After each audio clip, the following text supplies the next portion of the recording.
Hello and welcome to another edition of Birth of a New Dimension. My name is Aurora and I will be your guide through this 1-hour exploration of higher dimensional consciousness, multidimensional reality, and the types of entities and beings that reside in these higher dimensional, less dense realms.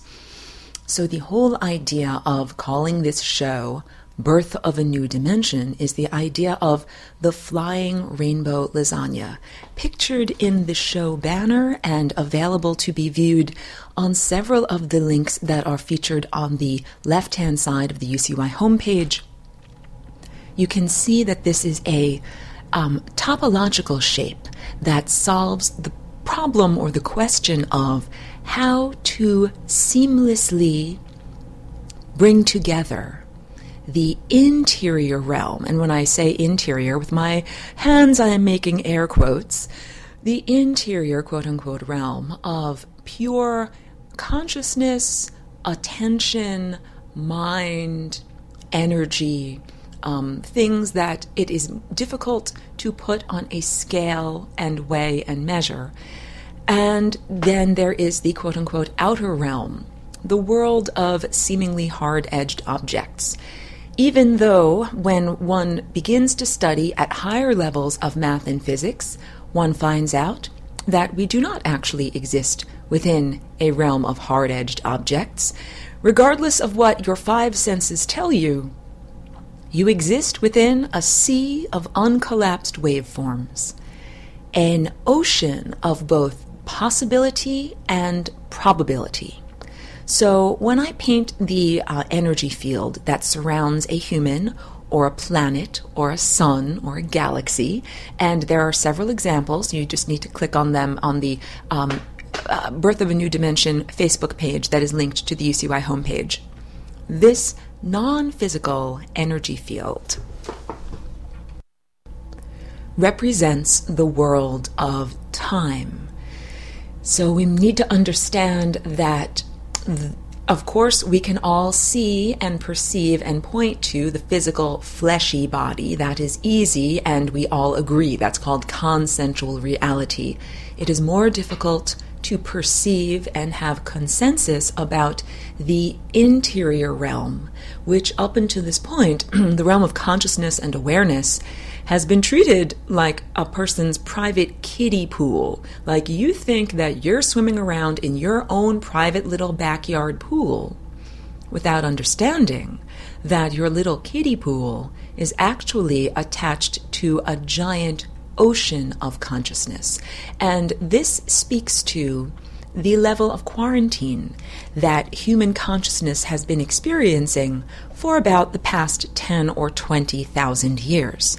All right, so this goes back to human history, galactic history. I delve into a lot of galactic history in Lesson 18 of Lessons for Full Spectrum Humans. Time to put the brakes on this conversation and encourage everyone to please enroll in the upcoming semester. The semester begins next week, so this is the second week in January. One moment. I speak at length about the concept of the flying rainbow lasagna and combining the inner and outer realms. And it's more visual than can be expressed through the medium of the radio. Although I do paint a picture with my voice, it is way easier to actually look at a real picture or a real sculpture or animation. So Lessons for Full Spectrum Humans utilizes all different aspects of media. It's fun and interesting. The lessons are recorded and utilize my artwork and my recorded voice and drawing and writing on top of the artwork in order to make diagrams so that you can really understand what I'm talking about. I do a lot with what others would call sacred geometry, but what I call the higher vibrational language of color, line, shape, form, texture, movement, and also tone, because this higher vibrational language can also be expressed through music. And that's why I've stopped using geometry as kind of like a lazy vocabulary word and use this as a more impeccable description of what we're actually talking about, because geometry has at its root the word geo, and it actually means to measure earth. And when we're talking about sacred geometry, we are talking about the numinous, the field of consciousness that is behind the molecular realm that we see and perceive with our five senses. So basically, and I paused my other point that I was making in order to invite and encourage and just in every way tell everyone, please join the class. It is... It's very satisfying to me because I've presented it over at least 5 different semesters by this point, and there's always new insights from what the particular group that is being exposed to the information for the first time. I also like to say it is a one-room schoolhouse where we sometimes have students who have already access to the information come back. You can always come back if you've taken care of tuition. You can come back at any time. This also is good because sometimes, even though it is a 5-month-long course, just like any semester's course, sometimes people have a sudden life change or increase in responsibilities, and they find that they have to stop or press pause, or they've missed some lessons. So the right of return means that once you take care of tuition, you are allowed to return and encouraged to return for any subsequent semesters. So there's 2 levels. There's the initiatory level and the advanced level. A prerequisite for advanced is initiatory. In initiatory, and I have this also listed on the Facebook page, we go through energetic anatomy, what the flying rainbow lasagna is, the concept that you are made of timelines and that your consciousness is your steering wheel that is deciding or determining which timeline you're actually experiencing. And I do teach about the Merkaba, which means light body vessel. This is a system of cultivating your light body and programming it for certain it's almost like you can program your cell phone or your computer to do things. That's not original to me. That is ancient mystery school teaching. The flying rainbow lasagna concept is original to me, and you will not find that information anywhere else. And it is valuable information because it basically is what I was just speaking about, and now I'll just rewind to that. The idea of seamlessly combining your inner and outer realm. For a very long time, there's been a distinction between what you think and what you experience, even though we know that consciousness and observership is affecting reality. And basically, there have been stumbling blocks or obstacles that have impeded the smooth manifestation of one's interior realm. Just want to make a brief aside. The manifestation mechanism has to do with the pineal gland and the brow chakra. So we go into that extensively in lessons for full spectrum humans. Basically, the idea is that the indigo or brow chakra emanates from and is intertwined with the gland in your body that also produces DMT, which is dimethyltryptamine, but only releases it during certain key life events, such as coming into the fetus for the first time and exiting the body for the last time. There has been a disturbance in not only the level of manifestation of universal Christ consciousness on this planet, there has been a disturbance in the concomitant indigo chakras of the inhabitants of this planet, and of certain levels of the planetary atmosphere, which would be analogous to the Christ chakra of the entire planet. So I have to do a little bit of galactic history and backstory here, and so that we can understand and speak about, in an overt way and not an oblique way, why humanity is in the present state that it is in terms of level of consciousness and access to higher psychic faculties.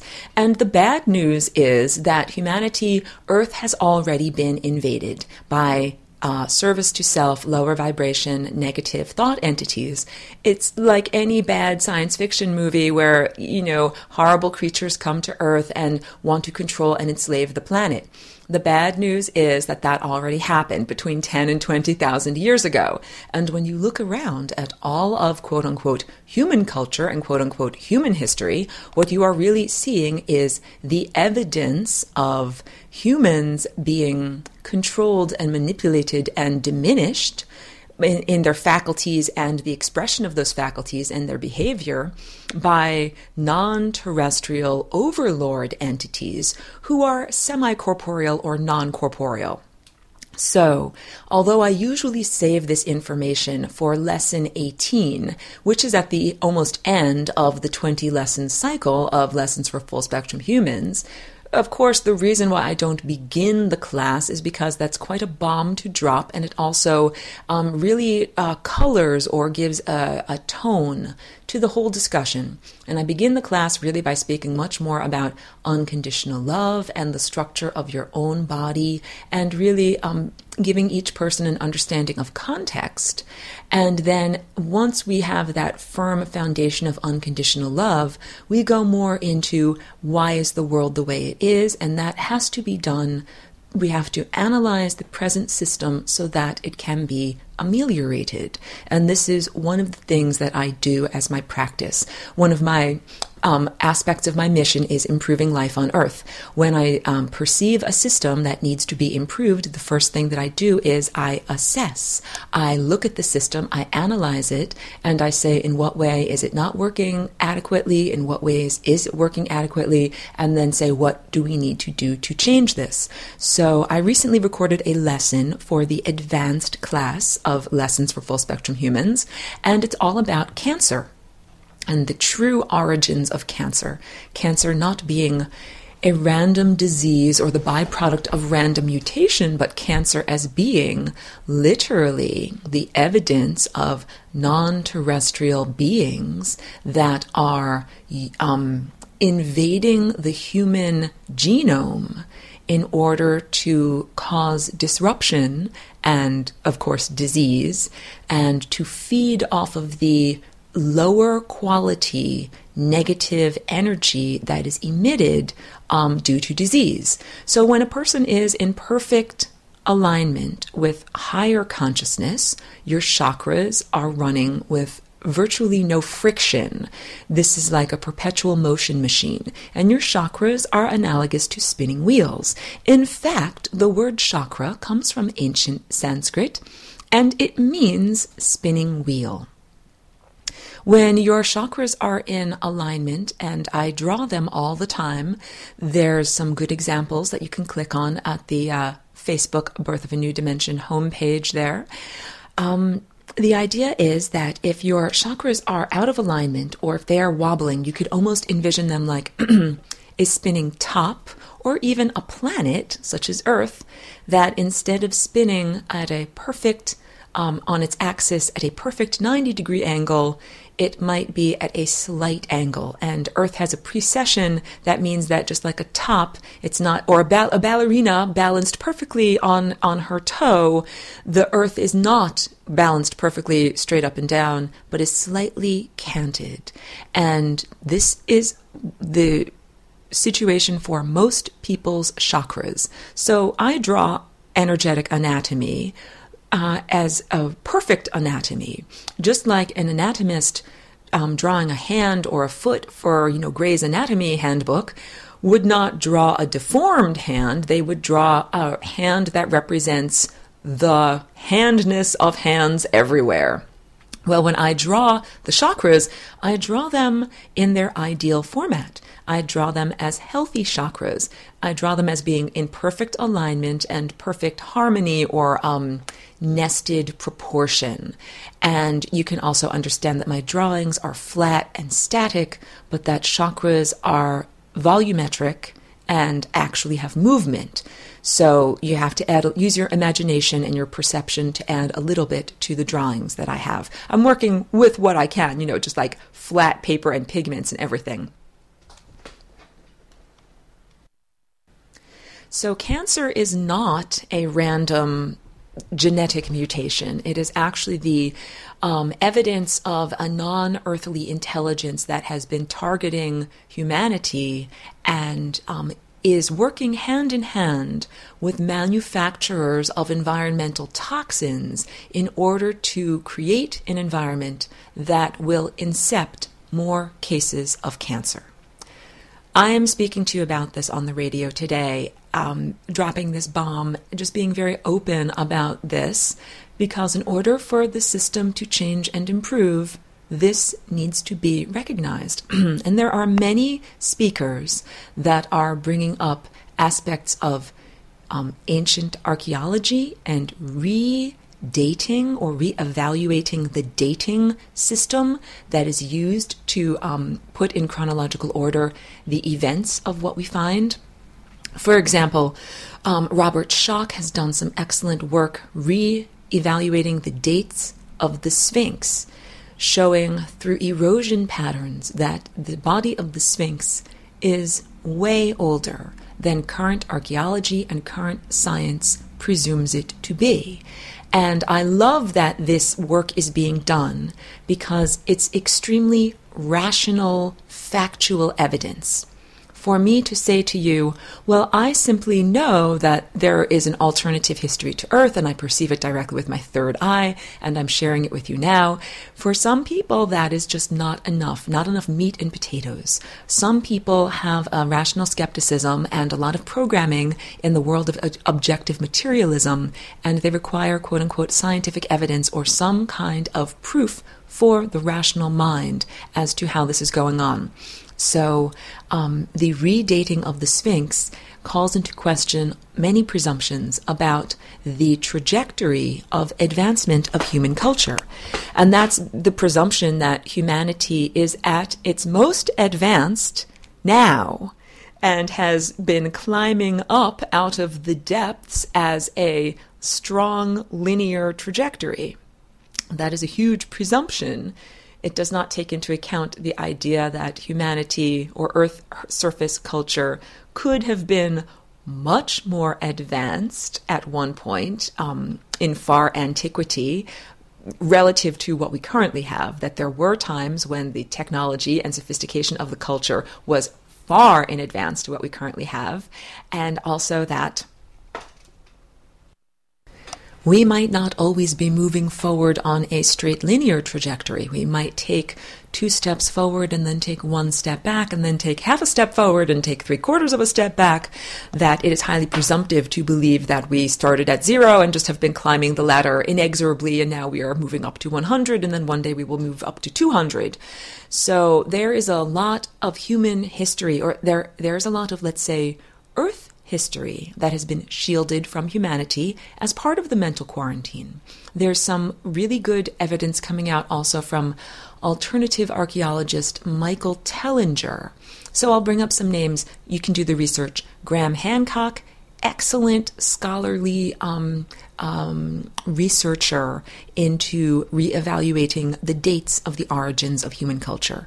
Michael Tellinger does a lot of work in South Africa, which has been relatively neglected in terms of archaeological research and has been condescended to. South Africa, even though there's been tons of research on the Middle East, for some reason Africa has been condescended to by the rest of the world, presuming that the cultures there were never very advanced or sophisticated. And Tellinger shows not only that there were advanced and sophisticated pre-Neolithic cultures there, he shows that there are some timekeeping stone formations similar to Stonehenge, but much more ancient, and also shows evidence of ancient gold mines. And the gold mines tie in historically and culturally with the Sumerian tablets that were translated and the information popularized by Zecharia Sitchin. And this is where we get the idea of quote-unquote Anunnaki or extraterrestrial overlords who came to Earth in order to mine gold and created genetically modified, hybridized humanoids in order to labor in their underground gold mines. So all of this is part of human awakening, understanding one's origins, understanding your present state, and then understanding what it is necessary to do in order to fix or ameliorate your present state. Banking system is a great example. Who started it? Why was it started? Why is it being propagated against humans and Earth culture? How do you fix it and get rid of it? Looking into questions like that will absolutely give you the answers as to how to fix. Like, all you have to say, where did this problem come from? That definitely helps you to understand what is necessary in order to fix it. Because many people use as a type of excuse or justification the idea of quote-unquote human nature, to excuse the social iniquities, economic, financial, gender iniquities, and violence as just by saying that humans are naturally, quote-unquote, greedy, naturally serve their own self-interests, naturally want to rape or go against boundaries, and are also naturally lazy. This is a huge presumption that humans, without the motivation, without the little pitchfork underneath your behind of money, that humans would be so lazy and indigent that they would never get off of their butts and do anything of any value, which is not true. We can use as an example the idea of hobbies. People invest large amounts of their time and even valuable financial resources in hobbies that they do not expect to get any physical payment from. People love to do things like garden and play the guitar and learn to tap dance just in order to have something fun to do and not be bored. So the basic presumption that humans will only work if there is a financial incentive is easily blown out of the water by the example of hobbies. And I'll also go further by stating that what is one person's hobby, like a person who goes sport fishing, quote unquote, on the weekends, that same activity can be a form of slavery, or there can be a compulsion to perform it, which is what we call work. When you are compelled to perform a certain activity in order to receive money, that's called work. And for many people, the difference between hobby and work is being compelled or forced to do something, and also self-direction and levels of comfort. So to be a commercial fisherman or fisher person, it's necessary to be consistent, to do it every day, to do it rain or shine, to do it whether you are happy or sad or healthy or grieving. That's the sense of compulsion, is that you don't get to do it just when your whim tells you to do it, or when your inner guidance or your own inner sovereignty tells you to do it, that you either have an external boss, an authority figure, or money itself, financial necessity, telling you to do something. And we contrast that with a hobby, which is something that you do as an inner expression. No one forces you to do it. You do it because you choose to do it. You do it to the degree that you wish to do it, and you do it when you wish to do it. So huge differences between the level of expectation and responsibility in something that is called work, as opposed to something that is done for fun or as a hobby. So this whole idea of work has been imposed on humanity as part of the consciousness control system. Work is a financial or economic consciousness control system because it makes it, people are, almost the entire attention of a human being becomes focused on acquiring the necessary money and, of course, resources that come from money to live in this time and place.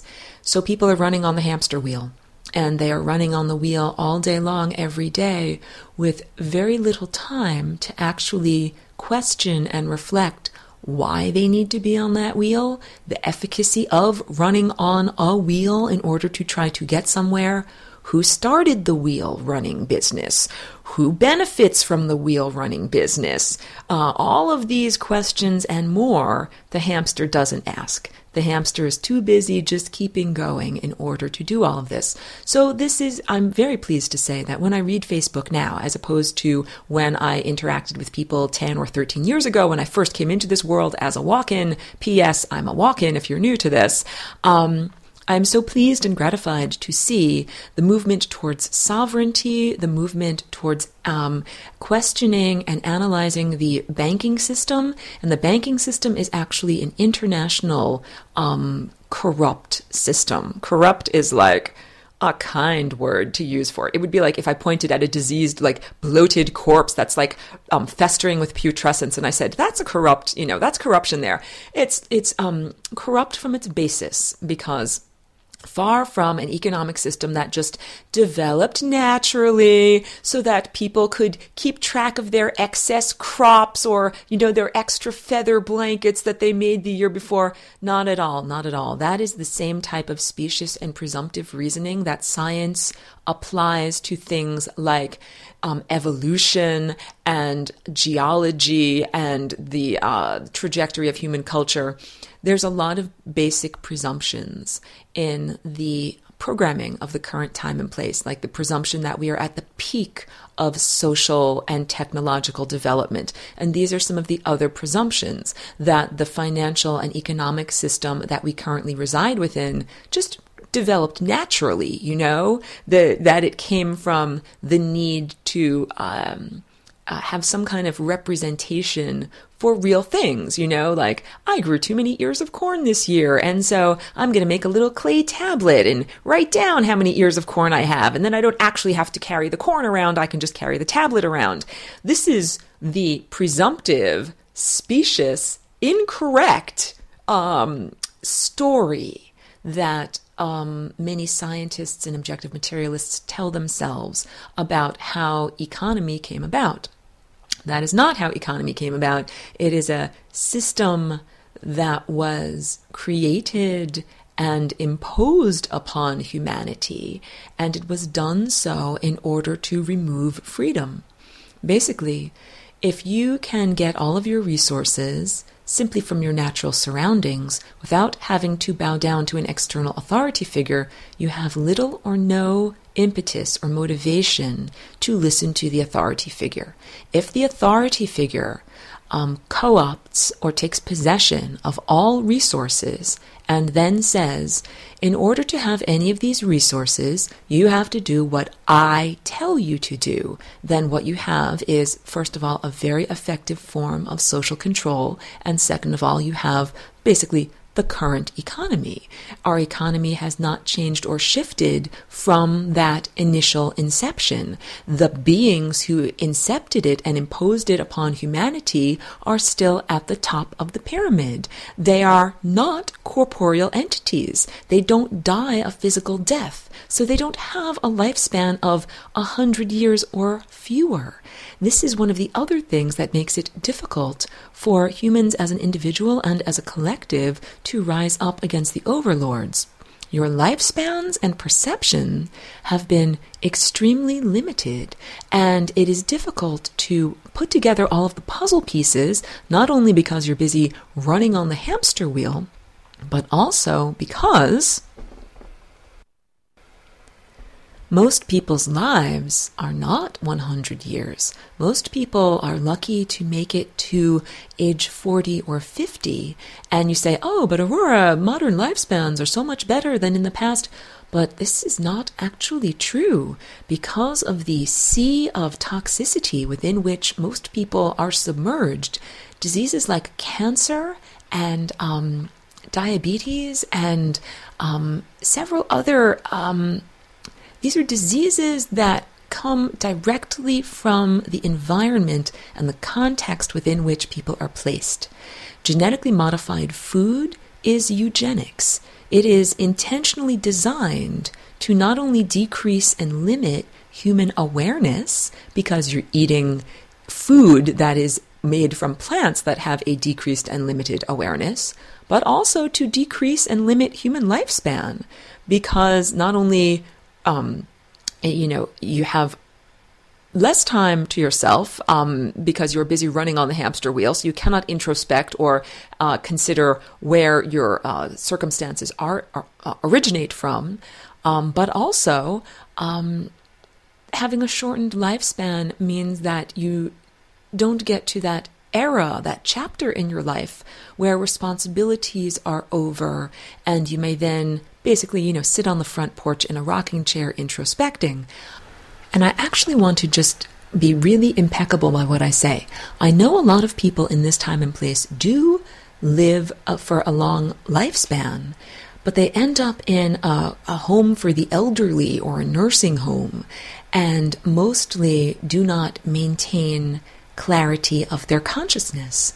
And this also has to do with being exposed to a lot of environmental pollutants that prevent you from keeping a sharp mind. Aluminum is in a lot of food and cosmetics, and aluminum has been shown to have a connection to Alzheimer's-like symptoms. In fact, Alzheimer's itself has been shown to be a result of a deficient endocannabinoid system, or the naturally occurring system in your neurology and biology that utilizes cannabinoids. And that when people, even at an older age, begin ingesting cannabis as part of their diet, symptoms of Alzheimer's often disappear.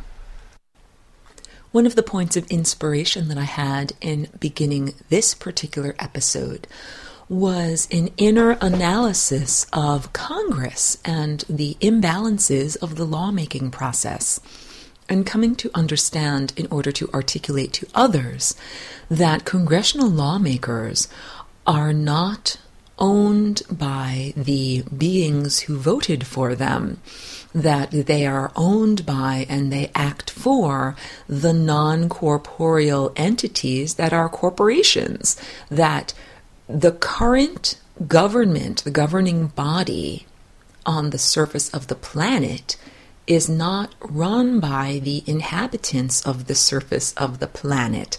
It is run by those very same non-physical or semi-corporeal, non-terrestrial overlords. And when I say physical, non-physical, semi-physical, what am I talking about?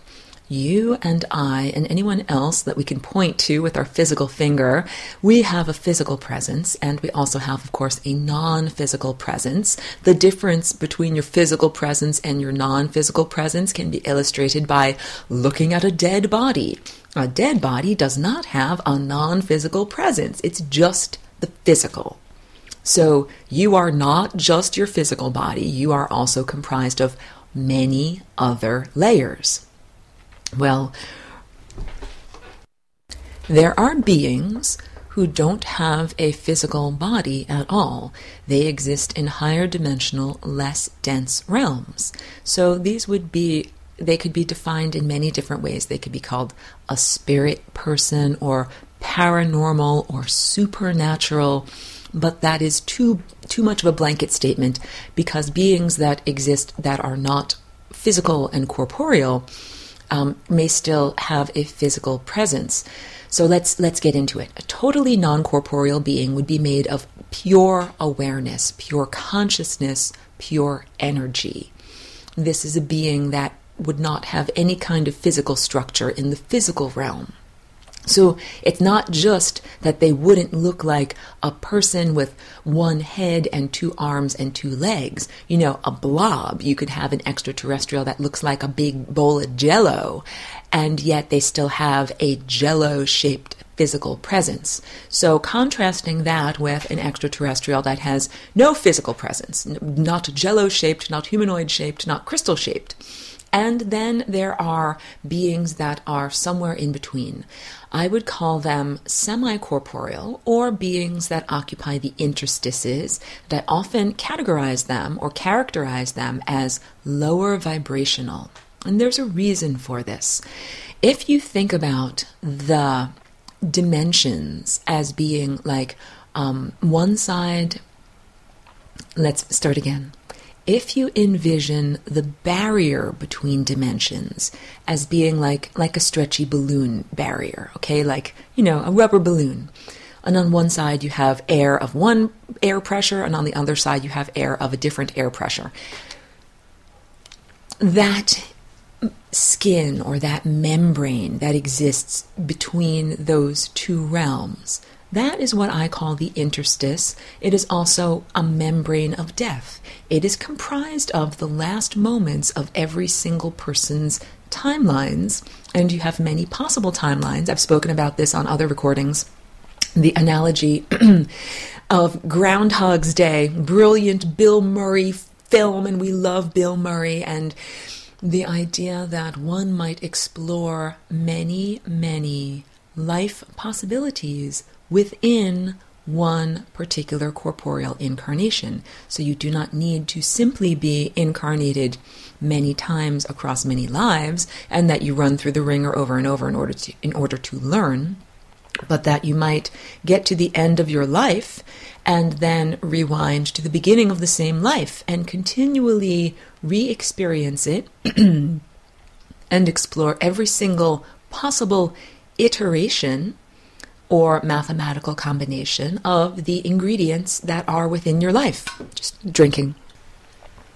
So the last moment of a person's life trajectory contains the implied or the implication of every single moment that has led up to that last moment. So if you lived to be age 49, then you contain within your being the recording of every moment, including age 48, 47, and back to birth.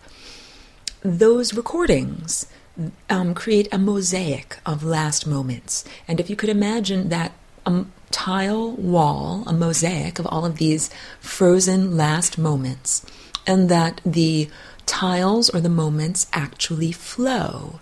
That is the flowing membrane of death. And when consciousness reaches the flowing membrane of death, ego is dismantled. In the same way that a sweater, like a sweater that is knitted, if you take one of the yarns and just pull on one of the threads, that you can unravel the entire sweater.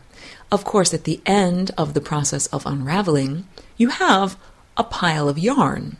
It's not like you took the sweater and burned it or changed its basic form or made it change state from a solid to a gas or something like that.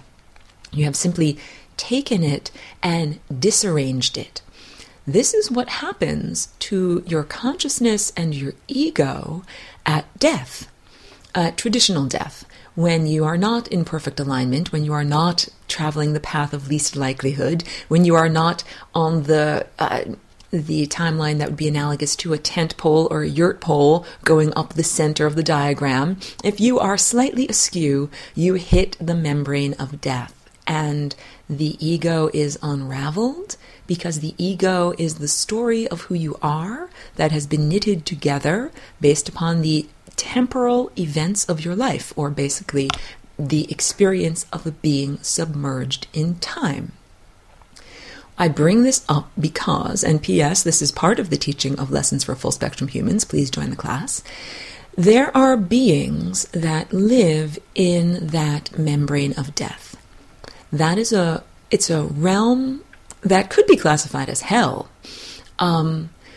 Ego aspects are the distortions or perturbations that arise simply as a byproduct of a third-dimensional being submerged in the flow of time. These are like fatty deposits or like accumulations of like globules that need to be digested by the universe. Literally, you are like food that is circulating through the digestive process of the universe. And the whole idea of reincarnation or Groundhog's Day incarnation within one lifetime is that you are in refinement, that the universe is a refinery of consciousness, and that you are undergoing a refinement of your consciousness till, just like Bill Murray at the end of the movie, he was in greater alignment with his divinity, so too is it with each one of us. We reach the point of self-cultivation where we have reached ascended mastership or masterhood, and this is significant in that we no longer need to die. So now we can go in several directions conversationally. Let's talk about ascension briefly. There are a lot of people in the New Age movement or who release channeled information who speak all about ascension. The word ascension is bandied about. It is not properly defined. People are very loosey-goosey and lackadaisical with their use of the word ascension. Let's define it. When I'm talking about that, I'm talking about exiting this level of density and this reality without having to go through the membrane of death. It is literally cultivation during one's lifetime and release of those ego tendencies so that essentially you don't have to undergo a process of refinement upon the end of your life, the last moment of your life. You're clean. It's like if you clean up the kitchen while you're cooking, you're not left with the sink full of dirty dishes at the end. You're like, I use the frying pan, I clean the frying pan. I use the spoon, I clean the spoon. So the analogy would be emotional processing. What really is stuck in the interstices when people when people are transitioning, when they're dying, the aspects of ego that are stuck are undigested emotional experiences. It could be something like a traumatic experience. It could be a murder or a violent experience or a rape or a car accident or something like that. Or it can be something as simple as the inherently traumatic experience of having to be potty trained when you were a little tiny child. If you haven't emotionally processed that, it's like a fatty deposit on the behind of the universe or in the clogged arteries of the universe. And we restore health and flow to the consciousness in the universe when we resolve these emotional blockages or these fatty deposits are worked out or rectified.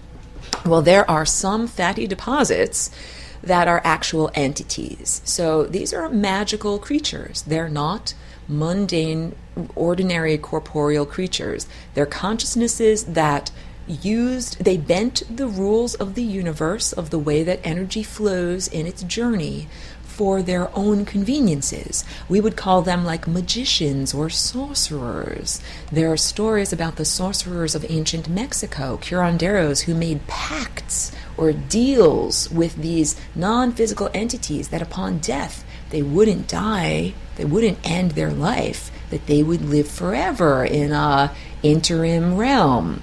Well, this idea of living forever in the interim realm was started by these lower vibrational service to self negative thought entities. They created the realm and they pretty much run it. I would not say it is a place where it's a desirable place to live, because the realm is literally a realm of pure ego. And ego is the perturbation, or it is the example of the perturbation of the field of divine intelligence. Ego is the shadow or the ripple that exists because the medium within which we are experiencing life is disturbed. Like a perfectly smooth lake of water does not cast a shadow. If you disturb the surface of the water, then you start to see all of the ripples and shadows and light and dark and interference patterns. And that truly what we're experiencing in the mundane third dimensional reality is the interplay of consciousness with itself that is creating a perturbation. But these shadows or ripples or distortions are temporal. They're not eternal. These are all aspects of self that are not meant to last. They're not who you really are. They're not what I would say higher consciousness or God or higher intelligence really is. And the whole idea of the membrane of death is that it is like a waterfall that washes all of those tendencies away and brings the constituent elements back to the beginning of the cycle so that it can try again and, try to make it a better trajectory that time. The interstices are a place of denser tendencies and denser emotions. And these beings that occupy that place, I speak about it in the Lesson 18, Galactic History, they don't have the capacity to eat less dense food of pure unconditional love. There are love eaters. These are beautiful. These are like the non-corporeal beings that don't have any kind of physical presence. They're, we would say, angels, or we define them as angelic in both their form and their intention. They eat love, they're made of unconditional love, they cultivate unconditional love. And we contrast that with beings that don't have the capacity to eat unconditional love. Much like the myth of the hungry ghosts of ancient Japan, or in ancient Egypt, when they believed that if you did not die well and have the proper rituals performed upon your corpse, you would enter the afterlife without the capacity to eat the food of the afterlife, and so you would be resigned to a hellish existence of constant starvation. These beings that I am referring to do not have mouths to eat the food of love. They can only eat denser emotions like hatred and anxiety and sadness. And that is why they create events in the human realm so that humans will emit those denser emotions, that humans are literally farmed for their denser emotions by these lower vibrational service to self negative thought entities. P.S. Lesson 18 of Lessons for Full Spectrum Humans contains techniques for self-protection from these lower vibrational negative thought entities. And this has to do with claiming your sovereignty, no longer allowing ill-intentioned beings to put energy into one's energy body and to basically claim your mind, because your mind as you currently have it, the human mind or the level of the yellow chakra, is a hacked operating system. When I say that, it's similar to your operating system of your computer. And if it is created by Microsoft programs in the capacity to take control when it is convenient for Microsoft, so too is it with your human mind, which does not actually originate in humanity. The human mind actually originates from the overlords or the oppressors of humanity. And as soon as it is installed in infancy and early childhood, the connection to the divine and to non-verbal, higher dimensional thought is diminished. As soon as language is taught to tiny infants and they begin to speak, we encourage it so much. We never teach them how to produce inner silence, and that's intentional. Of course, now people learn how to meditate and there is more consciousness, but for the most part, humans are not programmed with an off button for their mind. For the most part, the mind is like, or the linguistic verbal mind is like an app that your operating system is running, and the verbalizations are what distract you, cut you off from non-verbalized higher consciousness, and allow these lower vibrational entities to have an impact on your mind. And the impact is usually one that causes a negative exudation, that elicits a negative emotional response. Something like a thought is put into your mind about some bad thing happening, like your cat or your dog getting run over by a car. And then, of course, you emit fear or anxiety or negativity or sadness in response to that thought. That thought did not originate from you. It was literally like a little poke or a little prod from these harvesters of negative energy, okay? This has everything to do with who lives in the interstices. Lesson 18 also has to do with how they got there, why are they there, and why are they doing this to humanity. And this also speaks to the change that we are experiencing on the surface of the planet right now.